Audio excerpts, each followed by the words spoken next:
Ahora contame, ¿cómo es que entramos sin beneficio del siglo XIX, que entramos en una pobreza franciscana, casi todo el mundo era igual? Claro, habían los hacendados, siempre va a haber, pero éramos alfabetizados. Sí, sí. El censo de 1900 dice que solo Santa Cruz es un departamento con más del 50% Claro. instruidos. Sí, sí, sí. Y los que no eran instruidos eran ignorantes. Claro. Así dice el censo. Sí, Instruidos, ignorantes. sí. En La Paz no llegaba al 10% de Así instruidos. En Potosí, 3% de instruidos, 97% Sí. ignorantes. Habían departamentos que tenían 3, 1%. Yo pregunté, cuando leí eso hace muchos años, digo, hey, ¿esto está bien hecho? ¿Es normal que pongan ignorante? Claro, son las categorías que se usaban antes. Claro, por supuesto. Sí. Claro, son rasgos pues que quizás de cierta forma... lo que pasa es que acá hay ciertos rasgos de la cultura hispana van a sobrevivir y perdurar, ¿no? Y sin ciertas influencias también del siglo XIX. Pero por supuesto éramos una sociedad mucho más homogénea, se hablaba el español, ¿no? Sí. Ese era el idioma predominante, ¿no? Muy católica, esa era también la principal religión, ¿no? Muy educada en el sentido de que la gente sí sabía leer y escribir.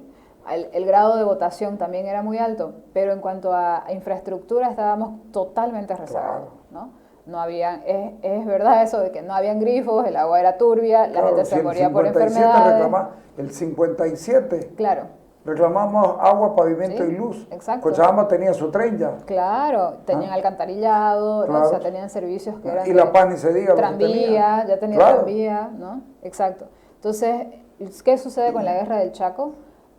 Esa ciudad que ya de por sí tenía una infraestructura completamente deficiente y no por falta de voluntad, no por falta de quejarse, porque cuando uno empieza a abrir los periódicos ve, ¿no?, cómo desde distintos sectores se va construyendo una agenda política en torno a los intereses de la ciudad en especial. Lo que nosotros podemos ver es la presión que existe, una presión demográfica por un influjo del campo a la ciudad que sucede después de la guerra del Chaco.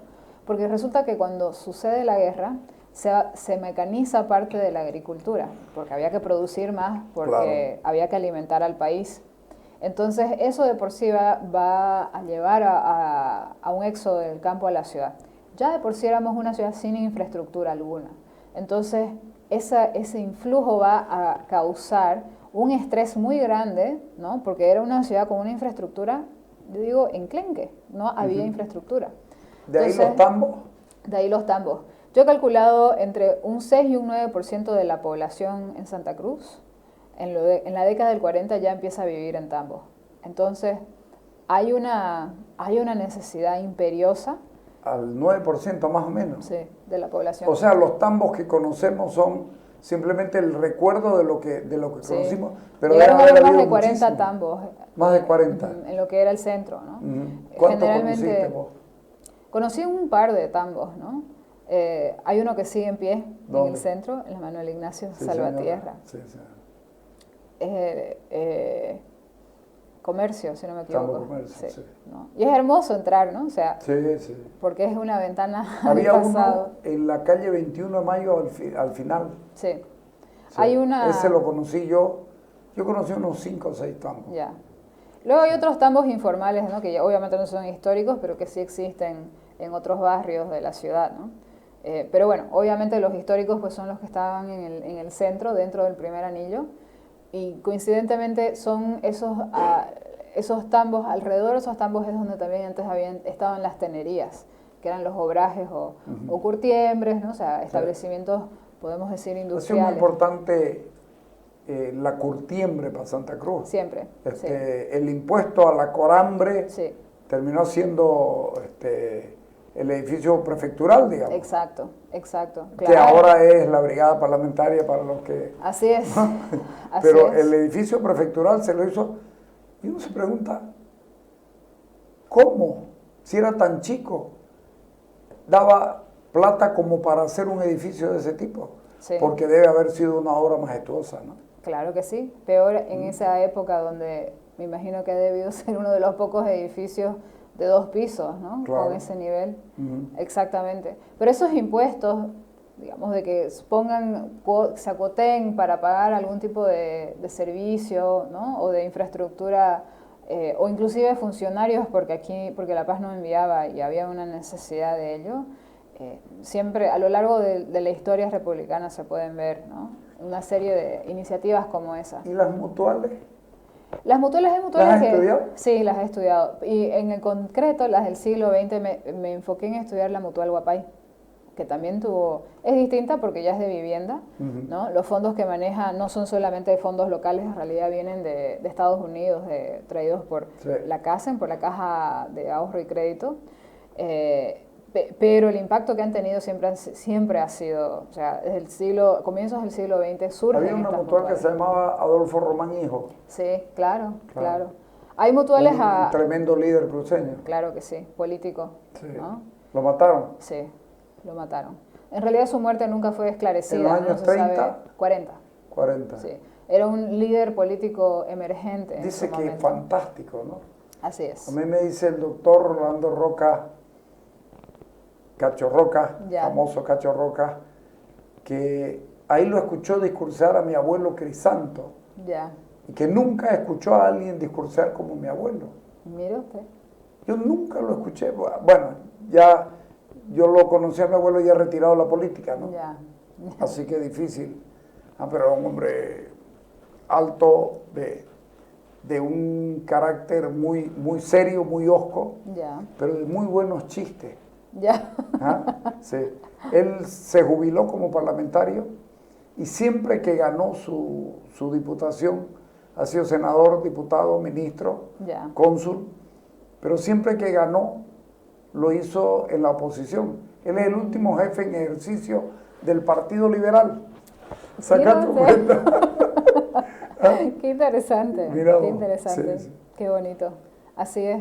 Y la importancia de que queden estos registros, ¿no? Ya sean estas grabaciones de discursos, ¿no? De políticos, o la transcripción de los discursos en sí para poderlos estudiar después, ¿no?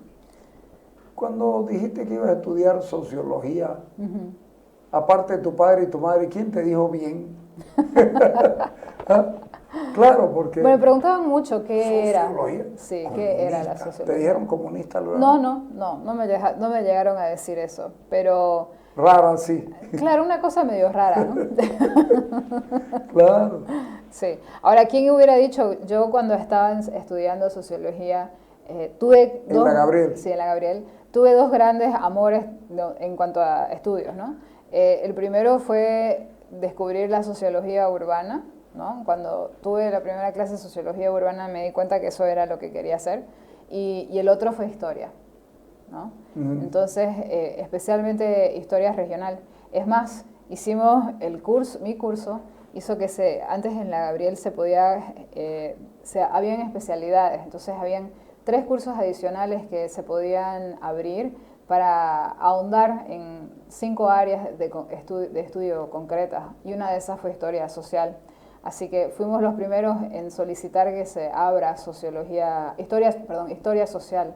¿Y ahí fue tu profesora? Sí, claro. Paula enseña las 4 carreras las 4, en esa época eran 4 carreras de historia: contemporánea, latinoamericana, boliviana y regional, más 3 adicionales que hicimos que se abran sobre historia. Entonces ahí exploramos historia económica, exploramos la historia, las crónicas de los conquistadores del oriente boliviano.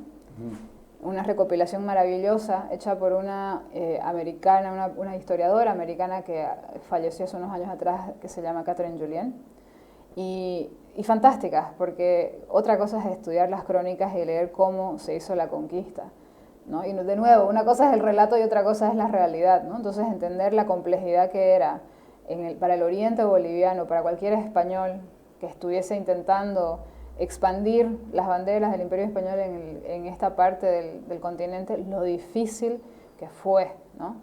¿Por qué los españoles no nos estorban ni nos estorbaron nunca?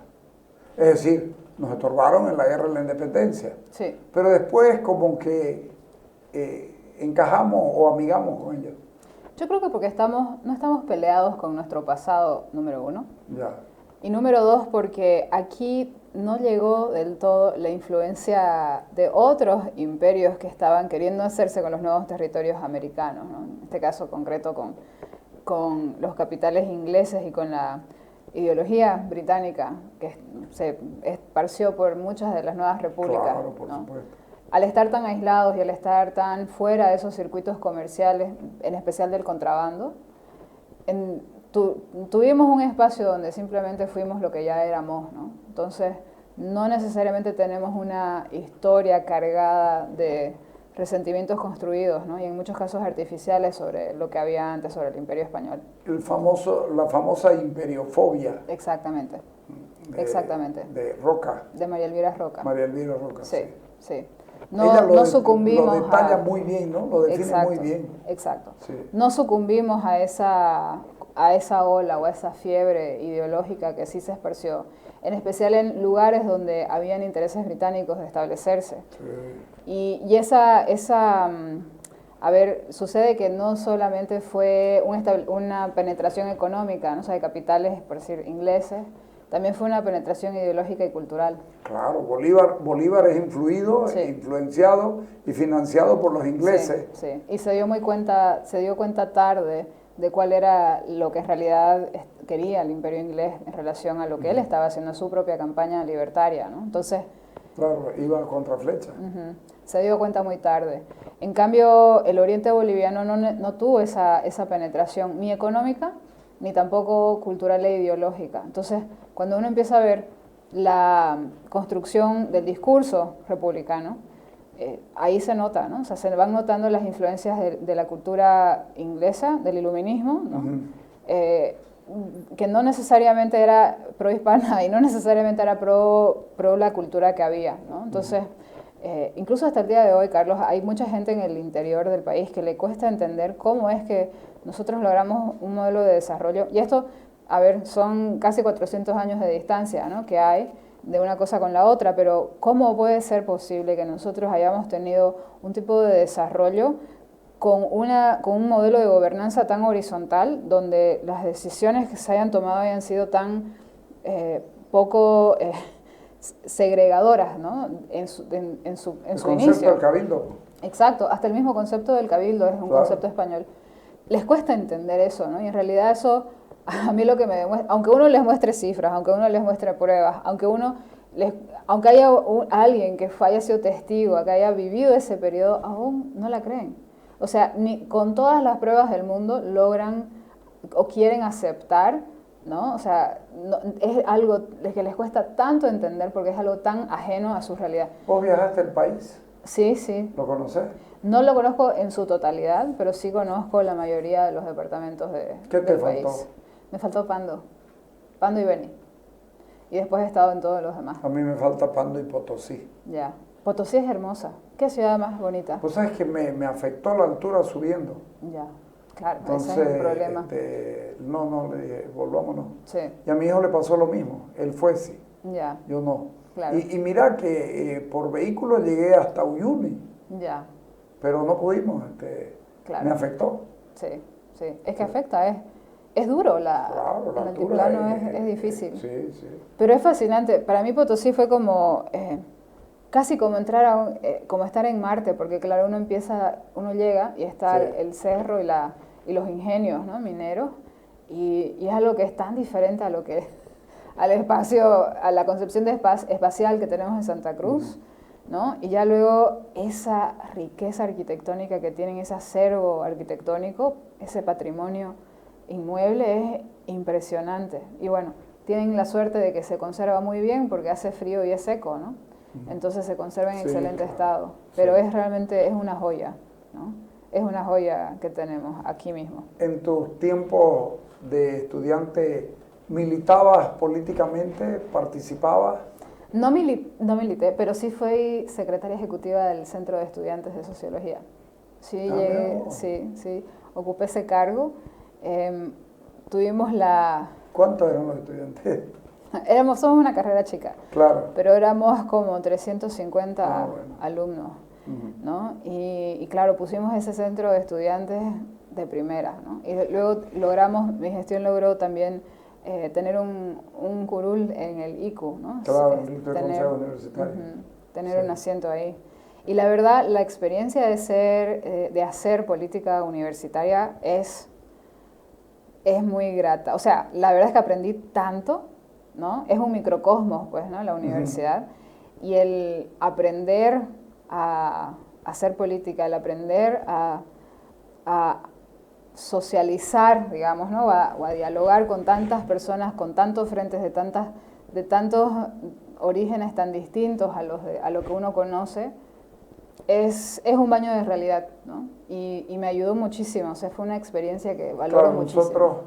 Nosotros en la universidad éramos 2 o 3 frentes y eran puñetes y patadas a cada rato. Claro. Y después éramos amigos y ya estaba, pero si tocaba enfrentarse, y era lo que había, sí, había mucho ideologismo, ¿no? La gente muy metida en lo ideológico y entonces se ponían buenos los debates. Claro. En esa época, cuando logramos el retorno a la democracia, no era raro que venga Marcelo Quiroga de Santa Cruz a hablar, o que vengan tipos de ese mismo nivel, ¿no? Claro, claro. Entonces era muy rico. Era muy rico, claro, la universidad era muy chica, ¿no? Claro, mucho más chica de lo que es ahora. Claro, el campus tenía 12 pabellones y para contar, claro. ¿no? Así es. Imagínate vos. Sí, sí. Yo cuando entré ya los partidos estaban casi de salida, ¿no? Y el indigenismo estaba empezando a penetrar como una corriente ideológica. Yo, bueno, siempre tuve mis distancias, ¿no? con el indigenismo desde que estaba en la universidad. Habían cosas que no me cerraban, ¿no? Y me siguen sin cerrar, ¿no? Pero bueno. ¿Qué te sigue sin cerrar del indigenismo? Hay muchas cosas. Para comenzar, por ejemplo, ¿no? El cerrarse al mundo, o sea, el no aceptar la historia, o sea, o aceptar las medias verdades, ¿no? sobre esa historia indígena. No me cierra, ¿no? O sea, yo pues soy de datos, ¿no? Tienen que haber datos reales. O, por ejemplo, está bien ponderar los idiomas indígenas, por supuesto. Sí, claro. Pero yo siempre decía, pero si tengo un compañero que es de provincia, digamos, que sea de Guarayo, tiene que saber hablar español, porque, y si el día de mañana quiere ganarse una beca... Claro, es la lengua franca, ¿no? Claro, si se quiere ir a estudiar afuera, o va a tener que saber hablar inglés o español, ¿no? Si se quiere quedar en América Latina o ir a España, va a tener que saber hablar español. Entonces, uno no puede divorciarse del mundo, ¿no? De esa naturaleza. Tu realidad actual, ¿no? Sí, entonces tenía ese tipo de diferencias. O sea, te estorba como a mí, tal vez, Choquehuanca. Choquehuanca es... Claro. Está bien, o sea... sí, no, yo no sé qué le dan. Es constructor de mitos, ¿no? Mitos que no tienen ningún sí, que tipo no tienen ninguna base de nada. Claro, o sea, es que no son ni siquiera fábulas ni fantasías, o sea, sí. Él está en otra galaxia, ¿no? No está en la Vía Láctea, no está en esta. Y creo que no le hace bien. Creo que construir mitos de esa naturaleza que no tienen ni pies ni cabeza y que son tan estrafalarias, en realidad no creo que terminen siendo muy productivas para quienes... según ellos intentan defender, ¿no? Intentan proteger. Creo que más bien es al contrario. Creo que es un sometimiento y un atraso muy grande que les están causando a gente que podría estar peleando por otras cosas y podría estar enfocándose en cosas que realmente tienen consecuencias más importantes para su día a día. ¿Cuándo decidiste irte a Estados Unidos a vivir? No es lo mismo, y además a la capital del mundo, a Nueva York. Sí. Es algo de no creer, ¿no? La verdad es que nunca pensé, ya conocía, pero hacía mucho tiempo que no iba. En realidad me fui el 2013, me fui por temas familiares porque me casé y mi esposo es de allá, ¿no? Y me fui, estaba yo en esa época estaba haciendo unas consultorías para la gobernación, trabajando en el área de cultura. Me acuerdo bien porque te conocí ahí en el museo. Sí. Y bueno, y me fui, me costó La verdad es que tuve mucho apoyo de mi familia allá, en especial de mi esposo. Me costó unos 2 o 3 años encontrar mi rumbo, ¿no? Y volver a mi cauce, que es trabajar ya sea con políticas públicas o con algo que tenga que ver con lo que había yo estudiado, ¿no? Pero lo logré. ¿Llegaste a trabajar allá? Estuve 3 años más o menos en los que estaba, entre que salían mis papeles y demás, ¿no? Que no podía del todo trabajar. No podía hacer. Sí, pero después, alrededor del segundo año y medio, cuando ya me estabilicé, sí conseguí un trabajo. Trabajé para una organización sin fines de lucro que trabaja directamente con la población latina, en concreto con comunidades puertorriqueñas y dominicanas en una zona específica de Brooklyn. Y no me costó mucho porque yo ya tenía aquí experiencia laboral, ¿no? Entonces, más bien que tenía esa experiencia, que había trabajado en la gobernación, que había trabajado, ¿no?, en otras instancias, tenía cierta cancha, ¿no? Entonces, entré primero trabajando con proyectos que tenían que ver con ambientalismo, con medio ambiente y con justicia ambiental. Y luego... Justicia ambiental. Sí. Lo que pasa es que en Estados Unidos, en lugares que tienen un legado industrial muy grande, hay un impacto ambiental, ¿no?, también grande.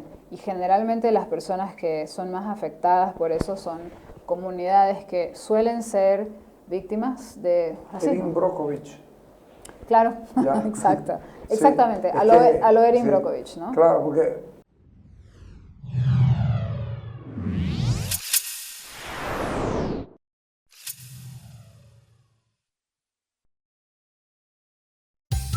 Llegó el perdonazo navideño. Ponete al día hasta el 17 de diciembre. 100% de descuento en multas e intereses desde 1995 al 2016.